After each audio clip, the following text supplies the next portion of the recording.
മഹത്വം ഉണ്ടാകട്ടെ. ഇന്നലെ നമ്മൾ കർത്താവ് കൈ കഴുകാതെ ഭക്ഷണം കഴിച്ച, അല്ലെങ്കിൽ എന്തുകൊണ്ട് നിന്റെ ശിഷ്യന്മാർ കൈ കഴുകുന്നില്ല ഭക്ഷണം കഴിക്കുന്നതിന് മുമ്പ് എന്ന് യെരുശലേമിൽ നിന്ന് വന്ന പരീശന്മാരും ശാസ്ത്രിമാരും കർത്താവിനെ ചോദ്യം ചെയ്യുകയും അത് വലിയൊരു ആത്മീയ സത്യം അവർക്ക് വെളിപ്പെടുത്താനായിട്ട് മനുഷ്യൻ്റെ ഹൃദയത്തിൻ്റെ പാപകരമായിട്ടുള്ള അവസ്ഥയും അത് പുറമേ നിന്നുള്ളതല്ല പ്രധാനമായിട്ട് ശ്രദ്ധിക്കേണ്ടത്. ബാഹ്യമായിട്ടുള്ള ചില അശുദ്ധികളിൽ നിന്നൊക്കെ നമ്മൾ ശുദ്ധരാക്കിയാൽ മാത്രം പോരാ. ആന്തരികമായിട്ട് ഹൃദയത്തിലുള്ള അശുദ്ധിയാണ് യഥാർത്ഥത്തിൽ ദൈവം നമ്മളിൽ നിന്ന് നീക്കാൻ ആഗ്രഹിക്കുന്നത് എന്നുള്ള യാഥാർത്ഥ്യം അവർക്ക് ബോധ്യപ്പെടുത്താനായിട്ട് കർത്താവ് അവസരം ഉപയോഗിച്ചതായിട്ട് നമുക്ക് കാണാനായിട്ട് കഴിയും. ഇന്നും നമ്മൾ വായിക്കുന്ന ഭാഗം കർത്താവ് ആ ഉൾപ്രദേശങ്ങളിലേക്ക് പോയി എന്ന് കണ്ടിട്ട് കൂടുതൽ കർത്താവ് മറഞ്ഞിരിക്കാനായിട്ട്, തൽക്കാലത്തേക്ക് മറഞ്ഞിരിക്കാനായിട്ട് ആഗ്രഹിച്ചെങ്കിലും അത് ഒരു ദൈവിക നിയോഗ പ്രകാരമുള്ള ഒരു യാത്രയായിട്ട് തന്നെ അത് ഭവിക്കാനായിട്ട് ഇടയായി തീർന്നു എന്നുള്ളത് തുടർന്നുള്ള ഭാഗങ്ങളിൽ നിന്നും നമുക്ക് ചിന്തിക്കാനായിട്ട് കഴിയും.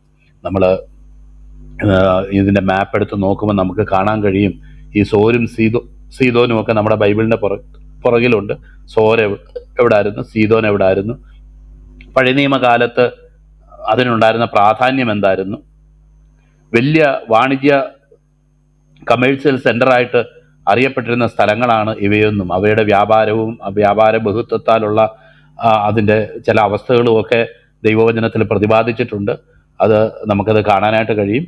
അങ്ങനെ വളരെ പ്രാധാന്യമുള്ളതും ഒരു കാലത്തൊരു പൈശാചികമായ നിലയിൽ തന്നെ ദൈവിക ആലോചനകളോടൊക്കെ എതിർത്ത് നിന്ന ഒരു അതിൻ്റെ ഒരു നിഴലായിട്ട് ഉണ്ടായിരുന്ന ഒരു സ്ഥലമായിരുന്നു എന്നുള്ളതും നമുക്ക് മനസ്സിലാക്കാൻ കഴിയും. പ്രത്യേകിച്ച് ഈ സോരിലെ പ്രഭുവിനോടുള്ള പ്രവചനം എന്ന് പറഞ്ഞിട്ടാണ് സത്യത്തിൽ എനിക്ക് തോന്നുന്നത് യെശയ്യാവിലാണ്, എസെക്കിയേലിലോ നമ്മളത് വായിക്കുന്നത്. അത് ആത്യന്തികമായിട്ട് സാത്താൻ എങ്ങനെ ഉണ്ടായെന്നും അല്ലെങ്കിൽ അവൻ എങ്ങനെ വീഴാനായിട്ട് ഇടയായി തീർന്നു എന്നും ഉള്ള കാര്യമാണ് അവിടെ സൂചിപ്പിക്കുന്നത് എന്നുള്ളത് നമുക്ക് മനസ്സിലാക്കാനായിട്ട് സാധിക്കും. അപ്പോൾ അതുകൊണ്ട് തന്നെ അതൊരു അതിൻ്റെ പ്രാധാന്യം എന്തുമാത്രമാണ് എന്നുള്ളത് നമുക്ക് മനസ്സിലാക്കാൻ കഴിയും. എന്നാൽ ഈ കർത്താവ് ജീവിച്ചിരിക്കുന്ന സമയത്ത് അതിൻ്റെ പ്രതാപമൊക്കെ ഒഴിഞ്ഞ്, എന്നാൽ സോര് സീദോന് നമുക്ക് ആ ഇസ്രയേലിന് വടക്കായിട്ട് ഉള്ള സ്ഥലത്ത്, അല്ലെങ്കിൽ ഈ ഉപ്പുകടൽ, ഗാലിലി, ഗന്നസരത്ത്, ഈ ഭാഗത്തിൽ നിന്ന് ജാതികൾ കൂടുതൽ ഉള്ള ഈ സ്ഥലത്തേക്ക് കർത്താവ് മറഞ്ഞിരിക്കാനായിട്ട് ആഗ്രഹിച്ചു എന്നുള്ളത് വായിക്കുക. എന്നാൽ തുടർന്ന് നമുക്ക് ഉള്ള അധ്യായങ്ങളിൽ കാണാൻ കഴിയും, അവിടുന്ന് ഫിലിപ്പിൻ്റെ കൈസേരിയയിലേക്കും അങ്ങനെ വളഞ്ഞ് ദക്കപ്പൊരി ദേശത്ത് വന്ന് അവിടെ തുടർന്ന് കർത്താവ് 4000 പേരെ പോഷിപ്പിക്കുന്നതായിട്ടും വീണ്ടും അപ്പം വർദ്ധിപ്പിക്കുന്ന അത്ഭുതം അദ്ദേഹം ചെയ്യുന്നതായിട്ടും ഒക്കെ നമുക്ക് കാണാനായിട്ട് കഴിയും. ഫിലിപ്പിൻ്റെ കൈസേരിയയിൽ വെച്ചാണ് പത്രോസിനോട് ചോദിക്കുന്നത്, അപ്പം ജനം എന്നെക്കുറിച്ച് എന്തു പറയുന്നു, നിങ്ങൾ എന്നെക്കുറിച്ച് എന്തു പറയുന്നു എന്നൊക്കെ ചോദിക്കാനും ചരിത്രപ്രസിദ്ധമായിട്ടുള്ള പത്രോസ്ലിയുടെ കൺഫെഷൻ ഉണ്ടാകാനുമായിട്ട് ഇടയായിത്തീരുന്നത് ഈ ഒരു യാത്രയിലാണ് എന്നുള്ളത് നമുക്ക് കാണാൻ കഴിയും. അടുത്ത അധ്യായങ്ങളിൽ നമുക്കത് വായിക്കാനായിട്ട് കഴിയുമല്ലോ. വളരെ നമുക്ക് തന്നെ ആദ്യമൊക്കെ വായിച്ചിട്ടുള്ളത് എനിക്കും വളരെ വിഷമകരമായിട്ട് തോന്നിയിട്ടുള്ളൊരു ഭാഗമാണ്. കാരണം നമ്മുടെ കർത്താവിന് ആരോടും ഒരു വിവേചനമോ, നമ്മുടെ കർത്താവിന് ആരോടും അങ്ങനെ ഒരു മുഖപക്ഷമോ ഇല്ലാത്തൊരു വ്യക്തിയാണ് ഉള്ളതാണല്ലോ നമുക്കെല്ലാം ഉള്ള ധാരണ. എന്നാൽ കർത്താവ് ഇങ്ങനെ ഒരു നിലയിൽ എന്തുകൊണ്ട് ഈ സ്ത്രീയോട് ഇങ്ങനെ ഇടപെട്ടു എന്ന് മാത്രമല്ല, നിരീശ്വരവാദികളടക്കം എടുത്ത് ഉപയോഗിക്കുന്ന ചില ഭാഗങ്ങളാണ് നമ്മൾ ഇന്ന് ഈ കാണുന്നതായിട്ടുള്ള വചനഭാഗങ്ങൾ എന്ന് നമുക്ക് മനസ്സിലാക്കാനായിട്ട് സാധിക്കും. എന്നാൽ കർത്താവിനെ കുറിച്ച് നമ്മൾ ചിന്തിക്കുമ്പോൾ, കർത്താവിൻ്റെ രീതികളെക്കുറിച്ച് ചിന്തിക്കുമ്പോൾ, കേവലം ഒരു മനുഷ്യൻ്റെ ശാരീരികമായിട്ടുള്ള പ്രത്യേകതകളും അവൻ്റെ ശാരീരികമായിട്ടുള്ള ലിമിറ്റേഷൻസും മാത്രം ശ്രദ്ധിക്കുന്ന ഒരു വ്യക്തി അല്ലായിരുന്നു കർത്താവെന്നും, ഒരു വ്യക്തിയുടെ കർത്താവ് നോക്കുമ്പോൾ അവൻ്റെ അന്തരാത്മാവിലേക്കാണ് കർത്താവ് നോക്കിയിരുന്നതെന്നും പല ഉദാഹരണങ്ങളിൽ നിന്നും നമുക്ക് മനസ്സിലാക്കാൻ കഴിയുന്ന കാര്യമാണ്. കർത്താവിൻ്റെ ദാസൻ പറഞ്ഞ പോലെ തന്നെ ദാവീദ് പുത്ര എന്ന് അവിടെ കർത്താവിനെ സംബോധന ചെയ്യുന്നത്, ആ സ്ത്രീ സംബോധന ചെയ്യുന്നത് നമുക്ക് കാണാനായിട്ട് കഴിയും. അത് ഒരുപക്ഷെ ആ ദേശത്തുണ്ടായിരുന്ന നമുക്കറിയാമല്ലോ ശിഷ്യന്മാരടക്കം പല ആൾക്കാർക്കും കർത്താവ് ആരാണ് എന്നുള്ളൊരു പൂർണ്ണ പരിജ്ഞാനത്തിലേക്ക് വന്നിട്ടില്ല. പത്രോസ്ലീഹയോട് ഏറ്റുപറയുന്നുണ്ടെങ്കിലും തുടർന്നുള്ള ഭാഗങ്ങളിലും അവർക്ക് ഇതൊന്നും മനസ്സിലായില്ല എന്നുള്ള നിലയിൽ തന്നെയാണ് വചനത്തിൽ എഴുതപ്പെട്ടിരിക്കുന്നത്. അതുകൊണ്ട് തന്നെയാണ് നിങ്ങൾ പ്രവാചകന്മാർ പറഞ്ഞത് വിശ്വസിക്കാത്ത അന്ധബുദ്ധികളോ മന്ദബുദ്ധികളോ എന്നൊക്കെ അങ്ങനെ ചോദിക്കുന്ന ഭാഗമൊക്കെ ലൂക്കോസ് 24 ഒക്കെ നമ്മൾ വായിക്കുന്നതായിട്ട് നമ്മൾ കാണുന്നുണ്ടല്ലോ. അതുകൊണ്ട് തന്നെ കാര്യങ്ങൾ വ്യക്തമായത് ഒരുപക്ഷെ കർത്താവിൻ്റെ മരണ അടക്ക പുനരുത്ഥാനത്തിന് ശേഷമാണ് കാര്യങ്ങളുടെ ഒരു കൃത്യതയിലേക്ക് ഈ അപ്പോസ്തലന്മാർ പോലും കടന്നു വന്നത് എന്നുള്ളത് നമുക്ക് മനസ്സിലാക്കാൻ കഴിയും. അതുകൊണ്ട് തന്നെ അവരൊക്കെ സാധാരണഗതിയിൽ ദാവീദ് പുത്ര എന്ന് ഉദ്ദേശിക്കുമ്പോൾ ദൈവപുത്രനായ ക്രിസ്തു എന്ന് ആണ് ഇസ്രായേൽ മക്കളൊക്കെ ഉദ്ദേശിച്ചിരുന്നെങ്കിൽ തന്നെ ഒരു സാധാരണഗതിയിൽ വിളിച്ച ഒരു കാര്യമായിരുന്നു എന്നുള്ളതും ശരിക്കും അർത്ഥം പറഞ്ഞിട്ടാണോ വിളിച്ചത് എന്ന് നമുക്ക് പറയാനായിട്ട് കഴിയത്തില്ല. നേരത്തെ ദേവദാസൻ പറഞ്ഞ പോലെ ദാവീദ് പുത്ര എന്ന് വിളിച്ചത് എന്നാൽ ദൈവപുത്രനാണെന്നുള്ള ഒരു യഥാർത്ഥ കൺവിക്ഷനിലേക്ക് അവർ വന്നോ ഇല്ലയോ എന്നുള്ളത് നമുക്ക് അവിടെ സാധിക്കത്തില്ല. ഞങ്ങളുടെ ഇവിടെ ഞാൻ ഇതിന് മുന്നേ ഇത് പറഞ്ഞപ്പോഴും ഞാൻ ഒരു ഉദാഹരണം പറഞ്ഞത്, കാരണം ഞങ്ങളുടെ ഒരു ടിപ്പറിൻ്റെ ഒരു ഡ്രൈവറായിട്ട് ഒരാളുണ്ടായിരുന്നു. അദ്ദേഹം ഈ നാട്ടുകാരനല്ല, ദൂരെ നാട്ടിൽ നിന്ന് വന്നതാണ്. അങ്ങനെ ഞങ്ങളുടെ ഇതിൽ ജോലി ചെയ്തുകൊണ്ടിരുന്ന ഒരു പയ്യൻ്റെ പെങ്ങളെയാണ് കല്യാണം കഴിച്ചേക്കുന്നത്. അങ്ങനെ അദ്ദേഹം മുഖാന്തരമാണ് ഞങ്ങളുടെ ടിപ്പറിൻ്റെ ഡ്രൈവറായിട്ടൊക്കെ വരാനായിട്ട് ഇടയായിട്ട് തീർന്നത്. അപ്പോൾ അദ്ദേഹം ഇങ്ങനെ സംസാരിക്കുമ്പോൾ അദ്ദേഹത്തെ ഈ പയ്യൻ കയറി അളിയാന്നാണ് വിളിക്കുന്നത്. എന്നാൽ ആ ദേശത്തുള്ളവർ മുഴുവൻ അളിയാന്നാണ് വിളിക്കുന്നത്. അവസാനം അദ്ദേഹത്തിന് പേര് വന്ന് പഞ്ചായത്തിലെ അളിയൻ. കാരണം എല്ലാവരും അളിയാന്നാണ് വിളിക്കുന്നത്. എന്നാൽ ഈ പയ്യൻ്റെ മാത്രമേ അളിയനായിട്ടുള്ളൂ, പയ്യന് മാത്രമേ അർത്ഥം അറിയത്തുള്ളൂ. അവിടെ വരുന്ന പുതിയ ആൾക്കാർ ഇദ്ദേഹത്തെ കയറി അളിയാന്നാണ് വിളിക്കുന്നത്. കാരണം അദ്ദേഹം ആ നാട്ടിലെ ഒരു അളിയനായിട്ട് മാറി എന്ന് പറഞ്ഞതുപോലെ അർത്ഥം അറിഞ്ഞോ അറിയാതെയോ അവർ ഉപയോഗിച്ചുകൊണ്ടിരുന്ന ഒരു വാക്കായിരുന്നു ഈ കാര്യമെന്നും. എന്നാൽ അതിൻ്റെ യഥാർത്ഥ അർത്ഥം ദാവീദ് പുത്ര, യേശുവേ ദാവീദ് പുത്ര എന്ന് പറയുമ്പോൾ അത് നിശ്ചയമായിട്ടും യേശുവിൻ്റെ മനുഷ്യ അവതാരത്തിലും കർത്താവിൻ്റെ ആ വീണ്ടെടുപ്പിലും ഒക്കെയുള്ള വിശ്വാസമാണ് അത് മുഖാന്തരം പ്രഖ്യാപിക്കുന്നത് എന്നുള്ളതിൽ യാതൊരു തർക്കവുമില്ല. നിശ്ചയമായിട്ടും എന്താണോ മശീഹയെക്കുറിച്ചും ആ മശീഹയെക്കുറിച്ച് ദൈവത്തിൻ്റെ വചനത്തിൽ എഴുതപ്പെട്ടിരിക്കുന്നത്, മുൻകൂട്ടി എഴുതപ്പെട്ടിരുന്ന ദൈവവചന ഭാഗങ്ങളെല്ലാം അദ്ദേഹത്തിൻ്റെ പ്രവൃത്തിയെക്കുറിച്ചും വീണ്ടെടുപ്പിനെക്കുറിച്ചും ഒക്കെ എഴുതപ്പെട്ടിരുന്ന കാര്യങ്ങളൊക്കെ നിവൃത്തിയാകത്തക്കവണ്ണം ദാവീദ് പുത്ര എന്ന് വിളിക്കുമ്പോൾ ആ ഒരു വിളിയിൽ തന്നെ ഈ കാര്യങ്ങളൊക്കെ അന്തർലീനമായിരിക്കുന്നു, അടങ്ങിയിരിക്കുന്നു എന്നുള്ള കാര്യത്തിൽ ഒരു തർക്കവുമില്ല. എന്നാൽ ഈ വിളിക്കുന്ന ആൾക്കാരൊക്കെ എന്തുമാത്രം കാര്യങ്ങളെ ഗ്രഹിച്ചിട്ടാണ് അത് വിളിച്ചത് എന്നുള്ളത് ചിന്തിക്കേണ്ടതായിട്ടുള്ള ഒരു ഭാഗമാണ്. നമുക്കത് ഒന്ന് ഉറപ്പ് പറയാനായിട്ട് നമുക്ക് പറ്റത്തില്ല. എന്നാൽ തന്നെ നമുക്കറിയാമല്ലോ, ഇതിനു മുന്നേ പറഞ്ഞിട്ടുള്ളതുപോലെ ഈ പല ആൾക്കാരും ബാഹ്യമായിട്ടുള്ള ചില ഇതൊക്കെ കാണിക്കുമ്പോഴാണ് നമ്മൾ ഭൂതം ഇളകി, ഭൂതത്തിൻ്റെ പ്രശ്നമാണ്, ചില വിക്രിയകളോ ചില ഇതോ ഒക്കെ കാണിക്കുമ്പോഴാണ് ഇത് ഇളകിയതായിട്ട് നമുക്ക് തോന്നുന്നത്. കാരണം അത് അങ്ങനെ നമുക്ക് പറയത്തക്കവണ്ണമുള്ള ചില രീതിയിലുള്ള ചില പ്രത്യേക പെരുമാറ്റങ്ങളും ചില പ്രത്യേക രീതികളും ഒക്കെ നമ്മൾ വായിക്കുമ്പോഴാണ് അതെ സോറ രാജാവിനെ കുറിച്ച് ശരി നമ്മൾ ഇങ്ങനെയുള്ള പല കാര്യങ്ങൾ വായിക്കുമ്പോഴാണ് കർത്താവ് അല്ലെങ്കിൽ ഇങ്ങനെ സംഗതി വിളിച്ചിരുന്നെങ്കിലും എങ്ങനെയാണ് ഇന്നലെ നമ്മൾ ചിന്തിച്ചതുപോലെ കർത്താവ് പാപത്തിൻ്റെ സാർവലൗകികത അല്ലെങ്കിൽ പാപം സകലരിലും വ്യാപരിച്ചിരിക്കുന്നു എന്നുള്ളൊരു അർത്ഥവും ആ നിലയിൽ ദൈവത്തിനെ കുറിച്ചുള്ള പരിജ്ഞാനത്തിനേക്കാളും കാര്യങ്ങളൊക്കെ ചില നന്മകളെക്കുറിച്ചൊക്കെ അറിവുണ്ട്, അവർക്ക് കാര്യങ്ങളെക്കുറിച്ച് അറിയാമെങ്കിലും പാപത്തിൽ എല്ലാ ജനവും നിബന്ധിച്ചു എന്നുള്ളൊരു യാഥാർത്ഥ്യം നമുക്ക് ദൈവത്തിൻ്റെ വചനത്തിൽ പല ഭാഗങ്ങളിൽ കർത്താവും അപ്പോസ്തലന്മാരും വെളിപ്പെടുത്തുന്നത് നമുക്ക് കാണാൻ കഴിയും. റോമാലേഖനം 3:23 ഒരു വ്യത്യാസവുമില്ല, എല്ലാവരും പാപം ചെയ്ത് ഒരുപോലെ ദൈവതേജസ് ഇല്ലാത്തവരായി തീർന്നു എന്ന് വായിക്കുന്ന ഭാഗം നമുക്ക് വളരെ പരിചിതമായിട്ടുള്ള ദൈവവചന ഭാഗമാണല്ലോ. അപ്പം അങ്ങനെയൊക്കെ ആണെങ്കിൽ തന്നെ നമ്മൾ ഇപ്പം ചില ആൾക്കാർ പറയാറുണ്ട്, ബ്രദറെ എൻ്റെ ഈ പുള്ളിയോട് സുവിശേഷം പറ, പിന്നെ പുള്ളിയുടെ കുടി കൊണ്ട് ഇവിടെ സഹിക്കാൻ വയ്യ, ബ്രദർ ഇവനെ ഒന്ന് നന്നാക്ക്, എന്നാൽ ഞങ്ങളുടെ ഈ നാട് മുഴുവൻ ബ്രദറിൻ്റെ സുവിശേഷ പ്രവർത്തനത്തെയൊക്കെ അംഗീകരിക്കും എന്നൊക്കെ പറഞ്ഞിട്ടുള്ള ആൾക്കാരുണ്ട്. അല്ലെങ്കിൽ ചില ഹോസ്റ്റലുകളിലോ അതുപോലെ വിദ്യാർത്ഥികളുടെ ഇടയിലൊക്കെ ചെല്ലുമ്പം ഈ തലേതിരിഞ്ഞ് നടക്കുന്നവനെ ഒന്ന് ഉപദേശിക്കും പാസ്റ്ററെ. അല്ലെങ്കിൽ ചില വീടുകളിൽ ചില അമ്മമാർ പറയും, എൻ്റെ ഇന്ന ആള്, എൻ്റെ ഇന്ന മോൻ, അവനെ ഒന്ന് ശരിയാക്ക്. അപ്പോൾ ഇതിലൂടെ അവർ പറയുന്നത് എന്താ, ഞങ്ങളൊക്കെ നോർമലാ, ഞങ്ങളൊക്കെ ഓക്കെയാണ്, ഞങ്ങളൊക്കെ ഒരു പ്രശ്നവും ഇല്ലാത്തവരാണ്, ഞങ്ങൾ നോർമലായിട്ട് ബിഹേവ് ചെയ്യുന്നു, ജോലി ചെയ്യുന്നു, ജീവിക്കുന്നു, ഇങ്ങനെയൊക്കെ പോകുന്നവരാണ്, ഞങ്ങൾക്ക് ഈ യേശുവിൻ്റെ ആവശ്യമില്ല.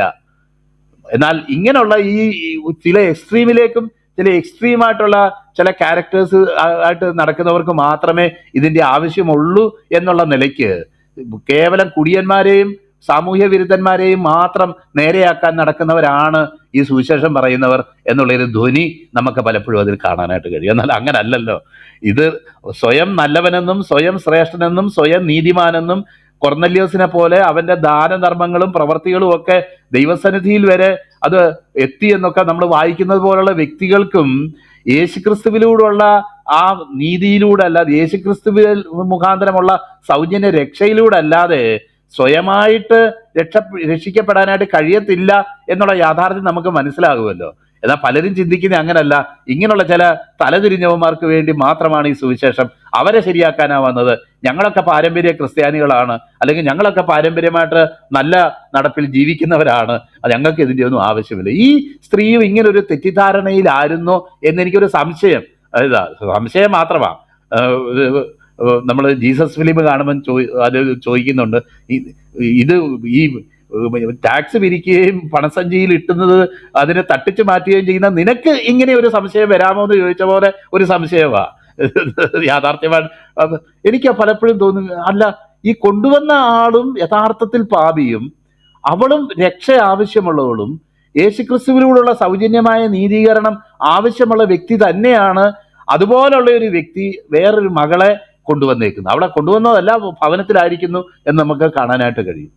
അപ്പം അവിടെ എന്തുകൊണ്ട് കർത്താവ് ഇങ്ങനെ ഇൻഡിഫറൻ്റ് ആയിട്ട് നമുക്ക് വളരെ വിചിത്രമെന്ന് തോന്നുന്ന നിലയിൽ അവളോട് ഇടപെട്ടു എന്ന് നമുക്ക് കാണുമ്പോൾ തന്നെ നമുക്ക് മനസ്സിലാക്കാൻ കഴിയും, അവളുടെ യഥാർത്ഥത്തിലുള്ള പാപാവസ്ഥ അവൾ ഗ്രഹിക്കാനും അറിയാനും തക്കവണ്ണം കർത്താവ് അവളെക്കുറിച്ച് ആഗ്രഹിച്ചു എന്നുള്ളതാണ് ഒന്നാമത്തെ കാര്യം. അവളുടെ യഥാർത്ഥ ഒരു ഫാളൻ സ്റ്റേറ്റിനെ കുറിച്ച്, അവളുടെ ജീവിതത്തിന്റെ അനുഭവത്തെക്കുറിച്ച് അവൾക്ക് ബോധ്യം വരുത്താൻ തക്കവണ്ണം കർത്താവ് ആഗ്രഹിച്ചു എന്നുള്ളതോട് തന്നെയാണ് അവളുടെ കണ്ണ് ചില ആത്മീയ യാഥാർത്ഥ്യങ്ങളിലേക്ക് തുറക്കപ്പെടാനും അതിനുവേണ്ടി അവൾ ദൈവസന്നിധിയിൽ വിളിച്ചപേക്ഷിക്കാനും ദൈവസന്നിധിയിൽ അത് സമ്മതിക്കാനും തക്കവണ്ണം ഇടയായിത്തീരുന്ന നിലയിലാണ് കർത്താവ് അവളോട് ഇടപെട്ടതെന്ന് നമുക്ക് മനസ്സിലാക്കാം. കാരണം ജാതികളെ മുഴുവൻ, ഇപ്പൊ ചിലർ പറയുന്നുണ്ട് ഈ വാക്യം എടുത്തിട്ട് കർത്താവ് വന്നത് ജാതികൾക്ക് വേണ്ടിയല്ല, യഹൂദന്മാർക്ക് വേണ്ടിയായിരുന്നു, അതുകൊണ്ടാണ് ഇങ്ങനെ വിളിച്ചതെന്ന് പറഞ്ഞു. അങ്ങനെയാണെങ്കിൽ മത്തായിയുടെ സുവിശേഷം 8-ാം അധ്യായത്തിൽ തന്നെ നമ്മൾ വായിക്കുന്നുണ്ട്, ഇത്രയും വലിയ വിശ്വാസം ഇസ്രയേലിൽ പോലും ഞാൻ കണ്ടിട്ടില്ല എന്ന് ആ ശതാധിപന്റെ ആ ഭവനത്തിൽ ചെല്ലുമ്പം, നീ എൻ്റെ പുരയ്ക്കകത്തേക്ക് വരുവാൻ ഞാൻ യോഗ്യനല്ല, അതുകൊണ്ട് നീ ഒരു വാക്ക് കൽപ്പിച്ചാൽ മതി എന്ന് പറയുന്ന ജാതീയനായ വ്യക്തിയെ കർത്താവ് ആ വ്യക്തിയെ കാണുകയും ഇസ്രയേലിൽ പോലും ഇതുപോലൊരു വിശ്വാസം ഉണ്ടായിട്ടില്ല എന്ന് പറയാനും അവിടെ ഒന്നും കർത്താവ് പറഞ്ഞില്ലല്ലോ, അല്ല നീ ജാതിയിൽപ്പെട്ടവനല്ലേ, ഞാൻ ഇതൊന്നും നിനക്കൊന്നും തരത്തില്ല, ഇത് നീ ഒരു നായ എന്ന് ഇസ്രായേൽ മക്കളൊക്കെ വിളിക്കുന്നവരല്ലേ, ഞങ്ങൾക്ക് തൊട്ടുകൂടായ്മയും തീണ്ടിക്കൂടായ്മയും അയിത്തമുള്ള ആൾക്കാരൊക്കെയാണ് നിങ്ങളൊക്കെ ഇത് ഇങ്ങോട്ട് വന്ന് ഇത് ചോദിക്കാൻ എങ്ങനെ ധൈര്യപ്പെട്ടു എന്നൊന്നും അല്ല കർത്താവ് പറഞ്ഞത്. കർത്താവ് അവന്റെ വീട്ടിലോട്ട് പോലും ചെല്ലാതെ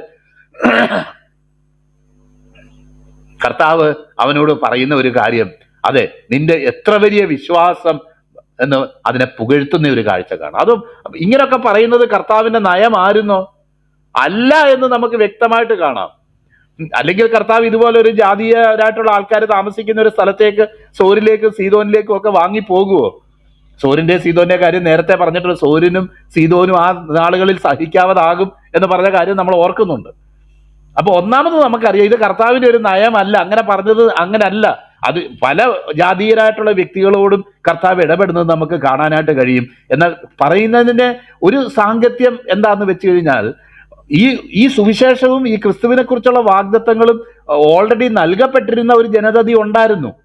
അപ്പം ഈ പറയുന്ന ഈ സമയത്ത് ഈ ഇസ്രായേൽ മക്കളുടെ അടുത്ത് പോയി കാര്യങ്ങൾ പറയാൻ വേണ്ടി 12 പേരെയും തുടർന്ന് 70 പേരെയും കർത്താവ് നിയോഗിക്കുന്ന ഒരു കാലയളവിലാണ് ഈ വർത്തമാനം പറയുന്നത് എന്ന് നമ്മൾ ഓർക്കണം. അപ്പൊ ആ ഒരു സമയത്ത് ആ ഒരു ദൗത്യം അന്ന് ചെയ്തുകൊണ്ടിരുന്നത് ഇസ്രായേൽ മക്കളുടെ ഭവനങ്ങളിൽ പോവുകയും വാഗ്ദത്ത പ്രകാരം നിങ്ങൾ കാത്തിരുന്ന മശിഹ വന്നിരിക്കുന്നു എന്ന് പ്രഖ്യാപിക്കാൻ വേണ്ടിയായി ഈ 12 പേരെയും ഈ 70 പേരെയും ഒക്കെ അയക്കുന്നത് എന്ന് നമുക്കറിയാമല്ലോ. അപ്പം അങ്ങനെ പോകുന്ന ഒരു സമയത്തായി ഇങ്ങനെ പറയുന്നത്, ഈ കർത്താവ് ഇതുപോലെ പ്രതിവചിക്കുന്നത് എന്നുള്ളത് വളരെ ശ്രദ്ധേയമാണ്. അതുകൊണ്ട് ചില ആൾക്കാർ പറയുന്നത് പോലെ കർത്താവ് ജാതികൾക്കായിട്ടല്ല വന്നത് എന്ന് ഉള്ളത് തികച്ചും അടിസ്ഥാനരഹിതമായിട്ടുള്ള കാര്യമാണ്. നിന്റെ സന്തതി മുഖാന്തരം സകല ജാതികളും അനുഗ്രഹിക്കപ്പെടുമെന്നുള്ള ദൈവത്തിന്റെ വാഗ്ദത്തം അത് നിവർത്തിയാകാൻ തക്കവണ്ണം. പിന്നെ രണ്ടാമത്, അവൻ സ്വന്തത്തിലേക്ക് വന്നു, സ്വന്തക്കാരും അവനെ കൈക്കൊണ്ടില്ല. അപ്പം സുവിശേഷത്തിന്റെ എങ്ങനെ അത് പ്രവചിക്കപ്പെട്ടുവോ, അല്ലെങ്കിൽ അത് എപ്രകാരം പകരപ്പെടണമോ ഒരു രീതിയും കൂടെ അവിടെ പറഞ്ഞിട്ടുണ്ട്. അവൻ സ്വന്തത്തിലേക്ക് വരികയും സ്വന്തക്കാരവനെ തള്ളിക്കളയുകയും വേണം. അത് റോമർക്കെഴുന്ന ലേഖനം 9, 10, 11 അധ്യായങ്ങൾ വായിക്കുമ്പം കുറച്ചുകൂടെ വ്യക്തമായിട്ട് പൗലോസ് പറയുന്നുണ്ട്. അല്പമായി മാത്രം അവർക്ക് കാഠിന്യം സംഭവിച്ചിരിക്കുന്നു, ദൈവം കഠിനപ്പെടുത്തിയെന്നുള്ള കാഠിന്യം സംഭവിച്ചിരിക്കുന്നു എന്ന് പറഞ്ഞ്. കാരണം ജാതികൾ രക്ഷിക്കപ്പെടേണ്ടതിന് വേണ്ടി സ്വന്തത്തിലേക്ക് വന്ന് സ്വന്തമായവരോ കൈക്കൊണ്ടില്ല എന്നുള്ള ഒരു നിലയിൽ ഈ ഇസ്രായേൽ മക്കളുടെ ഇടയിലേക്ക് കടന്നു ചെല്ലുകയും അത് ദൈവത്തിന്റെ വചനത്തിലെ പ്രവചനങ്ങൾക്കൊത്തവണ്ണം അവരിൽ പ്രധാനികളായവർ, രാഷ്ട്ര തലവന്മാരായവർ, അങ്ങനെയുള്ള വ്യക്തികൾ കർത്താവിനെ തള്ളിക്കളയുകയും ക്രൂശിക്കപ്പെടുകയും വേണം. അത് നിവർത്തിക്കപ്പെടേണ്ട ഒരു കാര്യമാണ്. എന്ന് വെച്ചാൽ യഹൂദന്മാരാരും വിശ്വസിച്ചില്ലെന്നോ യഹൂദന്മാർക്ക് വിശ്വസിക്കാൻ കഴിയത്തില്ലെന്നോ ഒന്നും അല്ല അതിന്റെ അർത്ഥം. ആസ് എ നേഷൻ, ഒരു രാഷ്ട്രം എന്നുള്ള നിലയ്ക്ക് കർത്താവിനെ അവർ തിരിച്ചറിഞ്ഞില്ല. കർത്താവ് അവർക്ക് നൽകപ്പെട്ട പ്രവചനങ്ങൾക്കൊത്തവണ്ണം പലതും കർത്താവ് നിവർത്തിച്ചെങ്കിലും കർത്താവിന്റെ ജനനം വരെ അവർ പറയുന്നുണ്ട്. എങ്ങനെ നസറേത്തിൽ നിന്ന് നന്മ വല്ലോ വരുമോ എന്ന് ചോദിക്കുമ്പോൾ കർത്താവ് യഥാർത്ഥത്തിൽ ജനിച്ചത് ബേത്ലഹേമിലാണെന്നും എക്സാക്ട്ലി ദൈവത്തിന്റെ വചനത്തിൽ പറയപ്പെട്ടതുപോലെ തന്നെയാണ് അദ്ദേഹത്തിന്റെ ജനനം എന്നൊന്നും അവർ തിരിച്ചറിഞ്ഞില്ല. അവസാനം ചോദിക്കുന്നത് നമുക്ക് കാണാമല്ലോ, ദാവീദ് എങ്ങനെയാണ് തൻ്റെ വംശാവലിയിൽ ജനിക്കാൻ പോകുന്ന മശീഹയെ കയറി കർത്താവ് എന്ന് ആത്മാവിൽ വിളിക്കുന്നത് എന്ന് ചോദിച്ചപ്പോഴും അവർ ഇടറിപ്പോവുക ചെയ്തത് എന്നുള്ളത് നമുക്ക് വളരെ വ്യക്തമായിട്ട് നമുക്കറിയാമല്ലോ. അപ്പം ഇതൊരു സംഭവിക്കേണ്ട കാര്യമാണ്. ഇത് സകല ലോകത്തിലേക്കും ഈ സുവിശേഷം വ്യാപരിക്കുന്നതിന്റെ ഭാഗമായിട്ട് തൻ്റെ സന്തതിയായ ക്രിസ്തു മുഖാന്തരം സകല ലോകവും അനുഗ്രഹിക്കപ്പെടുന്നതിന്റെ ഭാഗമായിട്ട് അത്യാവശ്യം നടക്കേണ്ട ഒരു കാര്യം തന്നെയാണ്. ഈ ഇസ്രായേൽ മക്കള് പലരും ഇതിനെ തള്ളിക്കളയാനും അവരുടെ മുൻധാരണകളും പ്രിജുഡൈസസും വെച്ച് ഇതിനെ അവജ്ഞയോടെ തള്ളിക്കളയുന്ന ഒരു അനുഭവം ഉണ്ടാകാനും മശിയെ ക്രൂശിക്കുന്ന ഒരു അനുഭവം ഉണ്ടാകുകയും അത് ദൈവവചന പ്രകാരം തന്നെ നടക്കേണ്ട ഒരു കാര്യമാണ് എന്നുള്ളത് നമുക്കറിയാം. അത് തന്നെ നമ്മളിവിടെ പറഞ്ഞിട്ടുണ്ടല്ലോ. മനുഷ്യൻ അങ്ങനെ ചെയ്യുന്നത് കൊണ്ട് ദൈവത്തിന്റെ വചനത്തിൽ പറഞ്ഞേക്കുക, അല്ലാതെ ദൈവത്തിന്റെ വചനത്തിൽ പറഞ്ഞേക്കുന്നത് കൊണ്ട് അത് ചെയ്തതല്ല. അങ്ങനെയാണ് ദൈവത്തിന്റെ വചനത്തിൽ ഇതിന്റെ പ്രയോറിറ്റിയെ കുറിച്ച് പറഞ്ഞിരിക്കുന്നത് എന്നുള്ള കാര്യം നമുക്ക് വളരെ വ്യക്തമായിട്ട് നമുക്കറിയാമല്ലോ. അപ്പം നോക്കിയാട്ടെ, അങ്ങനെ ഉള്ള ഒരു കാര്യം, ഇങ്ങനെയുള്ള ചില കാര്യങ്ങൾ ഉള്ളത് കൊണ്ട് തന്നെയാണ് അവിടെ നമ്മൾ വായിക്കുന്നത്, ഇത് യഹൂദ ഭവനങ്ങളിൽ അല്ലെങ്കിൽ മശിയയ്ക്ക് വേണ്ടി കാത്തിരുന്ന ജനത്തോട് ഇത് അറിയിക്കാനാണ് ഈ ഒരു സമയത്ത് എന്ന് വെച്ചിട്ട് നമുക്കറിയാം. തുടർന്ന് ജാതികളോടും സകല ലോകത്തിന്റെ അറ്റത്തോളവും സാക്ഷികളായി തീരാനും, നേരത്തെ നിങ്ങൾ പൊക്കണമെടുക്കരുത്, വഴിയിൽ എതിർക്കരുത് എന്നൊക്കെ പറഞ്ഞിരുന്നെങ്കിൽ എന്തെല്ലാം എടുത്തോ, നിങ്ങൾ ഇനി എല്ലാം എടുത്തോ, എന്നിട്ട് ലോകത്തിന്റെ അറ്റത്തോളം എൻ്റെ സാക്ഷികളായി തീരണം എന്നും പറഞ്ഞത് നമുക്കറിയാമല്ലോ. അതുകൊണ്ട് തന്നെ കർത്താവ് ഒരു വിവേചനത്തിലോ അല്ലെങ്കിൽ ആ ഒരു നിലയിലോ അല്ല ഇടപെട്ടത്. എന്നാൽ ഈ ഒരു സ്ത്രീയുടെ ജീവിതത്തിൽ നമുക്കറിയാം, പലപ്പോഴും പല ആൾക്കാരും രക്ഷയെന്ന് പറയുന്നത് ദൈവത്തിന്റെ ദാനമാണ്, അതിൽ നമ്മളൊന്നും ചെയ്യുന്നില്ല, അത് നമ്മുടെ കഴിഞ്ഞ ദിവസം സാറ് പറഞ്ഞ പോലെ അതൊരു പക്ഷി കൊണ്ടുവന്ന് ഉള്ളിൽ വെക്കുന്ന പോലെ ആരോ കൊണ്ടുവന്ന് വെക്കുന്ന ഒരു അനുഭവമാണ് ഈ വിശ്വാസം എന്നൊക്കെ പറയുന്നത് എന്നൊക്കെയുള്ള പല കാര്യങ്ങളും കേട്ടോണ്ടിരിക്കുന്ന ഒരു കാലയളവിലാണല്ലോ നമ്മൾ ജീവിക്കുന്നത്.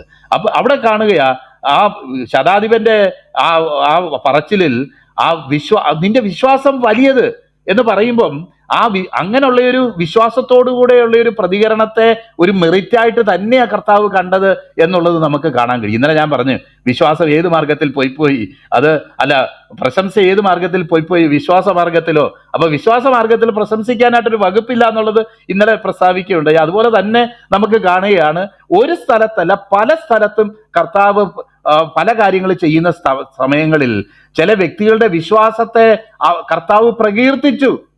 അല്ലാതെ ഞാൻ നിനക്കിത് തന്നതല്ലേ വിശ്വാസം, അതുകൊണ്ട് ഇതിലും വലിയ കാര്യമൊന്നുമില്ല, എനിക്ക് അല്ലേലേ അറിയാമായിരുന്നു, ഞാൻ നിന്റെ ഹൃദയത്തിൽ ഇങ്ങനെ പറഞ്ഞുകൊണ്ടിരിക്കുകയായിരുന്നു, അത് നീ അങ്ങ് പറഞ്ഞെന്നേ ഉള്ളൂ, അതിലൊന്നും വലിയ നീ ചാടുകയൊന്നും വേണ്ട, അവിടെ അടങ്ങി നിൽക്ക്, നിലത്ത് നിൽക്ക് എന്നൊക്കെ കർത്താവ് ആരോടെങ്കിലും പറഞ്ഞോ? കർത്താവ് പറഞ്ഞു. കർത്താവിന്റെ വചനം ഒരു വ്യക്തിയുടെ ഹൃദയത്തെ പരിശുദ്ധാത്മ സാന്നിധ്യത്തിൽ, കർത്താവിന്റെ സാന്നിധ്യത്തിൽ ദൈവത്തിന്റെ വചനം ജീവനും ചൈതന്യവുമുള്ളതായ ഒരു ഇരുവായത്തിലുള്ള വാളെന്ന പോലെ ഒരു വ്യക്തിയുടെ ഹൃദയത്തിലേക്ക് പ്രവേശിക്കുമ്പോൾ ആത്മീയമായി മരിച്ചിരിക്കുന്ന ഒരു വ്യക്തിയെ ജീവിപ്പിക്കാൻ അത് പര്യാപ്തമാണ്. അത് പര്യാപ്തമാണ്. അവന്റെ വികലമാക്കപ്പെട്ടു പോയ അതിക്രമങ്ങളിലും പാപങ്ങളിലും മരിച്ചിരിക്കുന്ന അവന്റെ മനസാക്ഷിയെ ജീവിപ്പിക്കാനും അവനിൽ ദൈവം നൽകിയിരുന്ന തെരഞ്ഞെടുക്കാനുള്ള സ്വാതന്ത്ര്യത്തെ ജീവിപ്പിക്കത്തക്കവണ്ണം ഈ ദൈവത്തിന്റെ പരിശുദ്ധാത്മ സാന്നിധ്യവും ആക്ടിവേറ്റഡ് ആയിട്ടുള്ള ദൈവത്തിന്റെ വചനത്തിനും അതിനുള്ള ശക്തിയുണ്ട് എന്ന് തന്നെയാണ് നമ്മൾ ഇത്തരം സാഹചര്യങ്ങളിൽ നിന്ന് വായിക്കുന്നത്. അല്ലാതെ ഞാൻ നിനക്ക് വിശ്വാസം തന്നില്ല, അതുകൊണ്ട് നിനക്ക് രക്ഷിക്കപ്പെടാൻ പറ്റിയില്ല, നീ ഓൾറെഡി ഷോർട്ട് ലിസ്റ്റ് ചെയ്ത രക്ഷിക്കപ്പെടാത്തവരുടെ കൂട്ടത്തിൽ ഇല്ലായിരുന്നു, അതുകൊണ്ട് നിനക്ക് വിശ്വസിക്കാൻ പറ്റിയില്ല എന്ന് ആണോ കർത്താവ് പറയുന്നത്? അല്ല.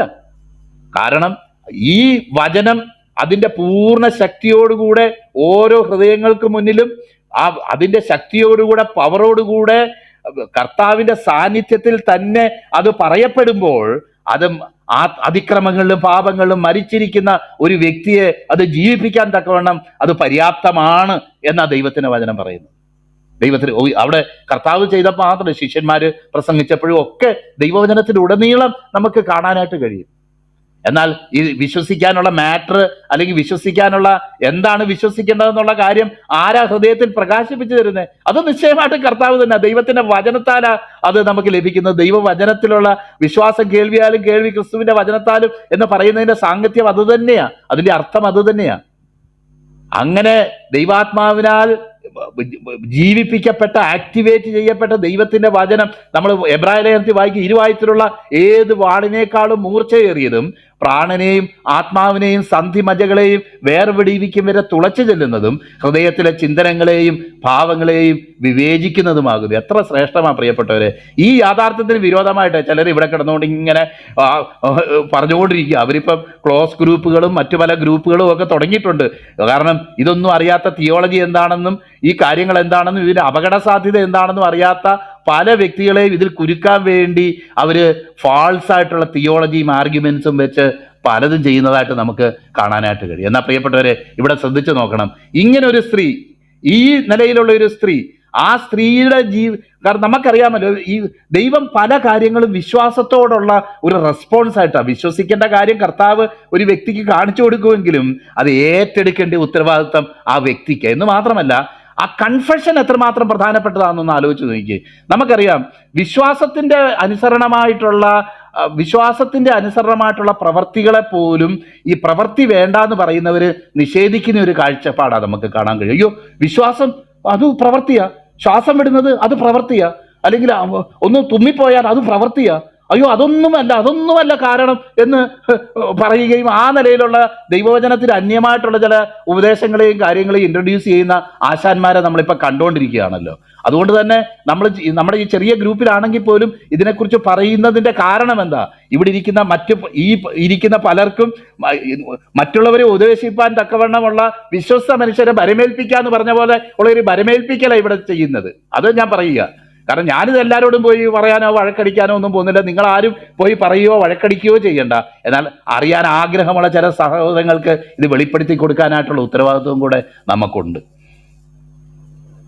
നമുക്കവിടെ കാണാനായിട്ട് കഴിയുകയാണ്. എന്തിനാ കർത്താവ് ഇതൊക്കെ പറഞ്ഞത്? നമുക്കറിയാം, അതിന് തന്നെ വലിയ എക്സ്പ്ലനേഷൻസ് പറയാൻ കഴിയും. കാരണം അവിടെ നമ്മുടെ ഈ ചപ്പും ചവറും തിന്ന് നടക്കുന്ന ഈ ചാവാലിപ്പട്ടി എന്നുള്ള അർത്ഥത്തിലല്ല കർത്താവ് നായി എന്ന് വിളിച്ചത്. നായ്ക്കുട്ടി എന്ന് മർക്കോസിൽ നമ്മൾ വായിക്കുന്നു. നായ്ക്കുട്ടികളും തിന്നുന്നല്ലോ എന്ന് നമ്മൾ വായിക്കുന്നു. അത് വീട്ടിൽ പെറ്റായിട്ട് ഓമനിച്ച് വളർത്തുന്ന ഒരു നായ എന്നുള്ള അർത്ഥത്തിലാണ് അത് പറഞ്ഞിരിക്കുന്നതെന്ന് വേദപണ്ഡിതന്മാരും ഭാഷാ വൈദഗ്ധ്യമുള്ളവരും ഒക്കെ പറഞ്ഞു വെച്ചിട്ടുണ്ട്. അത് കേൾക്കാൻ എനിക്ക് ഇടയായി തീർന്നിട്ടുണ്ട്.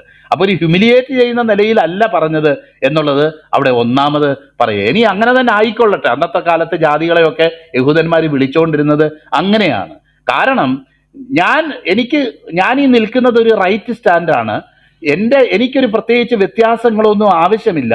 നിന്റെ അടുക്കൽ നിന്ന് ഈ അത്ഭുതം പ്രാപിക്കാൻ സർവ്വതാ ഞാൻ യോഗ്യയാണ് എന്ന് ചിന്തിച്ചുകൊണ്ടിരുന്ന ഒരു സ്ത്രീയോട് കർത്താവ് അവളുടെ കണ്ണ് തുറപ്പിക്കാൻ വേണ്ടി പറയുക, നിന്റെ അവസ്ഥ ഇതാണ്. കാരണം ഈ ഇസ്രായേൽ പൗരതയോട് സംബന്ധമില്ലാത്തവരും അതുപോലെ തന്നെ വാഗ്ദത്തങ്ങൾക്ക് അന്യരും എന്നൊക്കെ നമ്മൾ എഫേസ്യർ ലേഖനത്തിൽ വായിക്കുന്നത് പോലെ ഉള്ള ഒരു അനുഭവത്തിലാണ് നീ ആയിരിക്കുന്നത്. അത് നീ ഒന്നാമത് തിരിച്ചറിയുകയും ഈ ഗോഷ്ഠി കാണിക്കുന്ന മോളുടെ ജീവിതത്തിൽ വളരെ വിഷമം ഉണ്ടെന്ന് വിചാരിക്കുന്നുണ്ടെങ്കിൽ അതേപോലെ പിശാചിനാൽ ബന്ധിക്കപ്പെട്ടവളാ നീയും എന്ന് നീ അറിയണമെന്ന് എനിക്ക് അതൊരു കിട്ടിയേക്കുന്ന ഒരു വെളിച്ചം. അതെല്ലാവരും അങ്ങനെ പറഞ്ഞ് കേൾക്കുന്നില്ല, പലരുടെയും ഞാൻ കേട്ടിട്ടുണ്ട്, എല്ലാവരും അങ്ങനെ പറയുന്നില്ല. അതിന് ജനറലായിട്ട് എനിക്ക് ദൈവം കാണിച്ചു തന്ന ഒരു വെളിച്ചം, ഈ ചില ഗോഷ്ഠികളും ചില വികൃതികളും ചില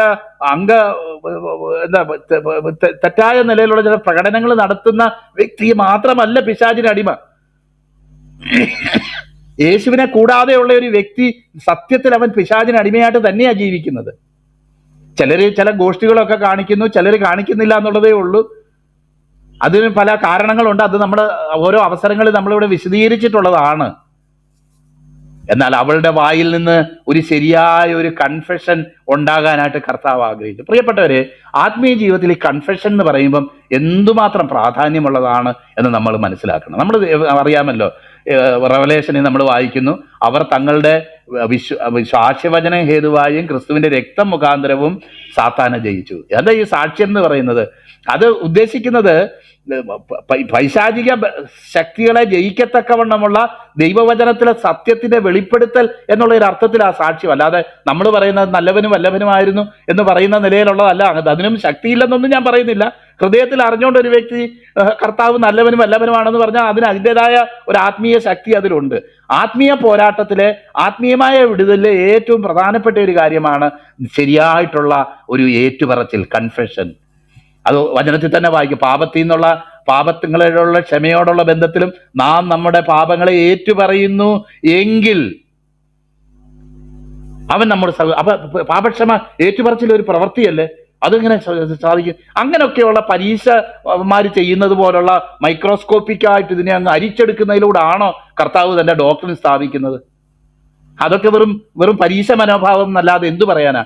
കർത്താവായ യേശു ക്രിസ്തു തിരുവായു കൊണ്ട് മൊഴിഞ്ഞ അപ്പോസ്തലന്മാര് അതുപോലെ പ്രഖ്യാപിച്ച ആ വചനങ്ങളെ അതുപോലെ എടുക്കേണ്ടതിന് പകരം അതിനെ ഡോഗ്മാറ്റൈസ് ചെയ്ത്, അതിനെ ഫിലോസഫൈസ് ചെയ്ത്, അതിനെ വേറൊരു നിലയിലേക്ക് കൊണ്ടുപോവുക. അതങ്ങനാകാൻ സാധ്യതയില്ല. ഏറ്റുപറച്ചിൽ വളരെ പ്രാധാന്യമുള്ള കാര്യമാണ്. എഫേസ്യർ എഴുതിയ ലേഖനം 6-ാം അധ്യായം വായിച്ചു നോക്ക്. നമുക്കറിയാമല്ലോ, സത്യമെന്ന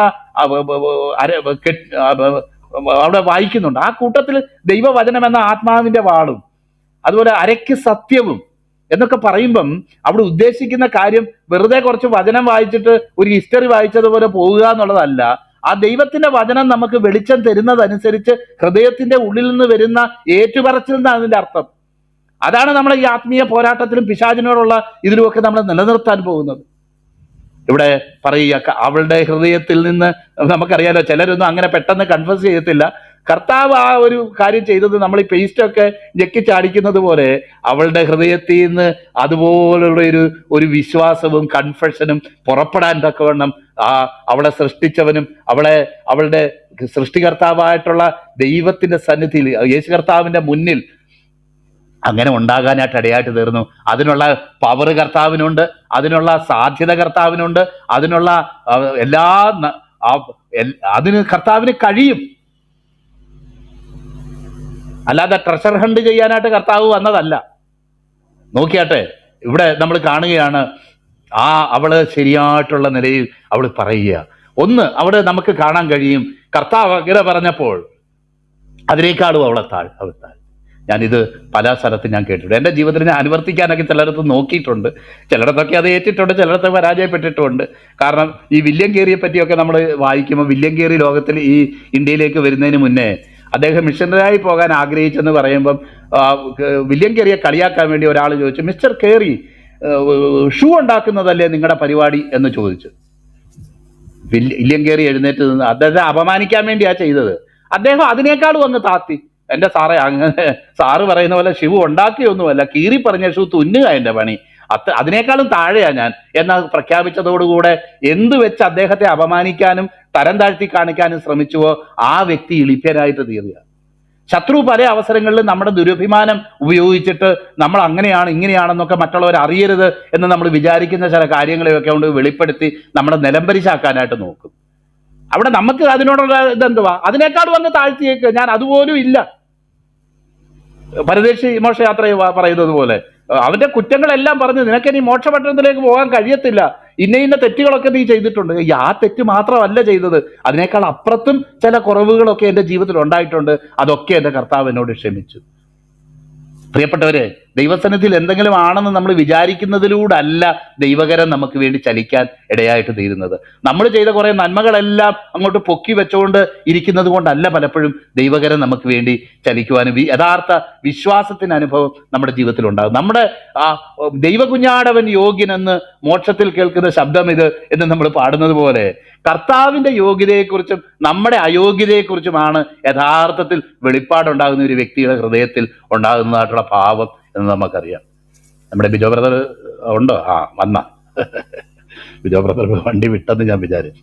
അപ്പം അവിടെ ഒരു റൈറ്റ് കൺഫെഷൻ ഞാൻ യജമാനനെ അത് ഞാൻ സമ്മതിച്ചു, ഞാൻ എന്നെ തന്നെ താഴ്ത്തുന്നു, എന്നെ തന്നെ എളിമപ്പെടുത്തുന്നു. നായ്ക്കുട്ടികളും ആ മേശയിൽ നിന്ന് വീഴുന്നത് ഭക്ഷിക്കുന്നുണ്ടല്ലോ.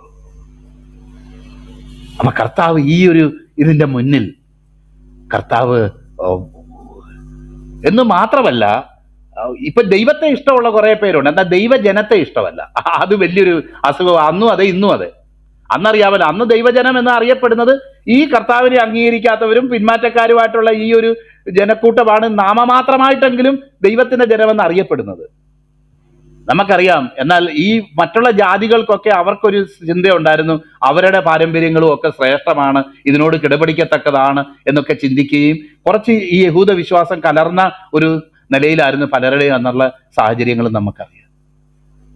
അപ്പം യഥാർത്ഥത്തിൽ വിശ്വാസത്താലുള്ള ഒരു രക്ഷയല്ല, മറിച്ച് ഈ കർമ്മമാർഗങ്ങളിലുള്ള ഒരു രക്ഷയാണ് അവർ പ്രധാനമായിട്ടും ഉദ്ദേശിച്ചത്. ഈ സ്ത്രീ ഇവിടെ വന്ന് ചോദിക്കുന്നത് ഒരു കേവലം ബാഹ്യമായിട്ടുള്ള ഒരു ഹീലിംഗ് എന്നുള്ളതല്ലാതെ അതിലപ്പുറത്തേക്കുള്ള ഒരു ആത്മരക്ഷ എന്നുള്ളൊരു നിലയിലേക്ക് ആ സ്ത്രീ വന്നിട്ടില്ല എന്നുള്ളത് നമുക്ക് മനസ്സിലാക്കാൻ കഴിയും. എന്നാൽ കർത്താവ് അവരെ നടത്താൻ ആഗ്രഹിച്ചത് ആ ആത്മരക്ഷയുടെ അനുഭവത്തിലേക്ക് എന്ന് മാത്രമല്ല, നമ്മള് ദൈവജനമെന്ന് അറിയപ്പെടുന്നവര് വിദ്യാഭ്യാസമില്ലാത്തവരോ കുറവുള്ളവരോ മൂക്കുമുറിഞ്ഞവരോ അല്ലെങ്കിൽ മറ്റു പല കുറവുകളും ഒക്കെ ഉള്ളവരോ ആണെങ്കിലും യഥാർത്ഥമായിട്ട് ദൈവവുമായിട്ടുള്ള ഒരു ബന്ധത്തിൽ ഒരു വ്യക്തി മുന്നോട്ട് പോകാൻ ആഗ്രഹിക്കുന്നെങ്കിൽ ദൈവത്തെ മാത്രമല്ല ദൈവജനത്തെയും കൂടെ അവർ ദൈവജനമാണെന്നും കൂടെ അംഗീകരിക്കേണ്ട ഒരു ആവശ്യമുണ്ട് എന്നെനിക്ക് പലപ്പോഴും തോന്നിയിട്ടുണ്ട്. ദൈവത്തെ അംഗീകരിക്കുന്നു, എന്നാൽ ദൈവത്തോട് ദൈവസന്നിധി നിരപ്പ് പ്രാപിച്ച് ദൈവിക നീതി ലഭിച്ച് ദൈവമക്കളായിട്ട് തുടരുന്നവരെ ബാഹ്യമായിട്ടുള്ള ചില കാര്യങ്ങൾ കൊണ്ട് അംഗീകരിക്കാൻ കഴിയാതെ അവരെ കോടതി വാണങ്ങളും ബന്ധങ്ങളും അന്നൊക്കെ പറഞ്ഞുകൊണ്ടിരിക്കുമ്പം അത് പറയിക്കാനായിട്ട് ഇടയാക്കുന്ന സാഹചര്യം എന്താ? വളരെ വിചിത്രമായിട്ട് നമുക്ക് തോന്നും. ദൈവത്തെ നമ്മൾ അംഗീകരിക്കണം, അതുപോലെ ദൈവത്തോടുള്ള, കാരണം ഒരു വ്യക്തി ക്രിസ്തുവിലേക്ക് വരുമ്പം ഒരു കുടുംബത്തിലേക്കാണ് വരുന്നത്. അതിന് മുന്നേ ജനിച്ച ചില മക്കളുണ്ട്, അല്ലെങ്കിൽ അതിന് മുന്നേ ആ ഭവനത്തിൽ ചില മക്കളുണ്ട്. അല്ലാതെ ഞാനൊന്ന് രക്ഷിക്കപ്പെട്ടപ്പം ഞാനാണ് ആദ്യമായിട്ട് രക്ഷിക്കപ്പെട്ടത്, ഞാനാണ് ഈ ദൈവത്തെ അറിഞ്ഞത്, എനിക്ക് മുന്നേ ഉള്ളവരെ ഞാൻ അംഗീകരിക്കില്ല, പിന്നെ ഉള്ളവരെ അംഗീകരിക്കുകയില്ല, എൻ്റെ ഇത് മാത്രമേ ഞാൻ എടുക്കുകയുള്ളൂ എന്ന് പറയുന്ന ഒരു വ്യക്തി, ആ വ്യക്തിക്ക് സംഗതി ഈ ദൈവഭവനം എന്താണ്, സഭ എന്താണ് എന്നുള്ള കാഴ്ചപ്പാട് ലഭിക്കാത്ത ഒരു വ്യക്തിയാണ്.